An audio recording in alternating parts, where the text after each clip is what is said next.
দর্শক আপনারা দেখছেন এই মুহূর্তে মুস্তাফা আল মসজিদ, যেটা রাজধানীর 100 ফিট রাস্তার পাশে কিন্তু অবস্থিত। ইউনাইটেড গ্রুপের যে মসজিদটি রয়েছে, সেই মসজিদটি কিন্তু ইফতারের পূর্ব মুহূর্তে কিন্তু প্রস্তুতি নিয়ে অনেকেই কিন্তু এখানে রয়েছে।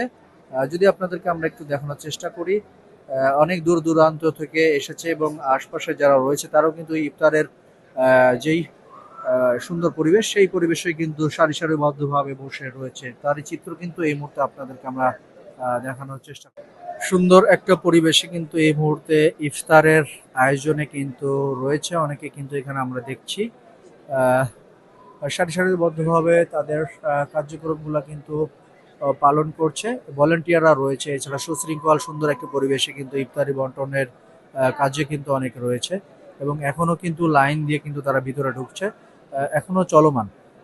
2500 থেকে 3000 লোকের ইফতার কিন্তু এখানে প্রত্যেক দিনই করানো হয়, এমনটাই কিন্তু সংশ্লিষ্টরা আমাদেরকে জানিয়েছে।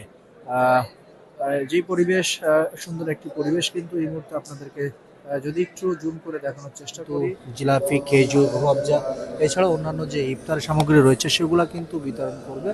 হ্যাঁ, খুব কাজ তো খুব ভালো লাগতেছে। রমজান মাস আমরা যে মানুষ খাচ্ছে আসতেছে, খুব উৎসাহ পাচ্ছি। কাজ করতে আমরা খুব কষ্ট পাচ্ছি না, আমাদের খুব রোজা রাখে ক্লান্তি, তারপরেও আমরা খুব আনন্দিত এই মানুষগুলা সেবা করা। এই যে একটা ইফতারি, গরু তিহারি, একদিন ডিম, একদিন বুট, মুড়ি, ছোলা, পেঁয়াজি, বেগুনি, শরবত, খিচুর, মোটামুটি আল্লাহর মধ্যে খুব ভালো লোক হয় এখানে।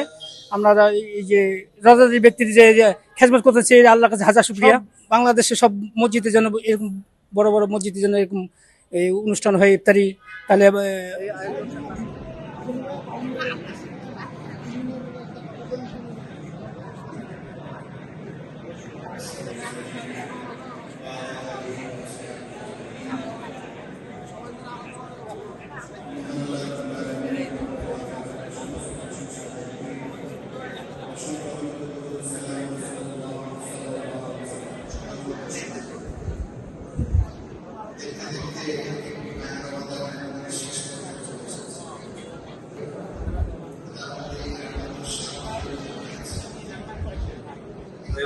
আয়োজক বা তাদের যে কার্যক্রমগুলো কেমন লাগে? তাদের কার্যক্রম গুলো অনেক ভালো, কিন্তু মানে আমাদের সমস্যা হলো আমরা মানে 2 দিন আসছিলাম, এর আগে অনেক ভিড় ছিল, অনেকে খাইতে পায় নাই। আর এদের মানে এদের ম্যানেজমেন্ট সিস্টেমটা অনেক সুন্দর, কিন্তু আমাদের ধৈর্য সমস্যা, মানে আমাদের বাঙালিদের একটু ধৈর্য সমস্যা, মানে দাঁড়িয়ে থাকতে পারে না। আমার তাদের উদ্দেশ্যে বলা যে এখানে খাবার সবাইরে মোটামুটি হয়, শেষ পর্যন্ত সবাই থাকে, অনেক সময় বেশি হয়। একটু ধৈর্য ধরে থাকলে, শৃঙ্খলার মধ্যে থাকলে আমাদের পরিবেশটা সুন্দর থাকে, আবার সবাই একসাথে দোয়া করে খাইতে পারি সবকিছু ইফতার রমজানের। কিন্তু ওই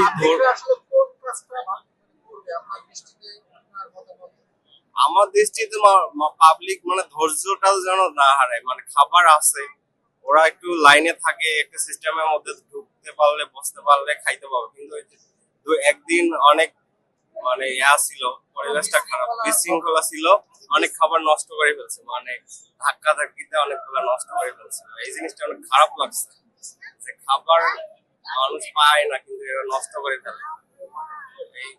ঠিক আছে।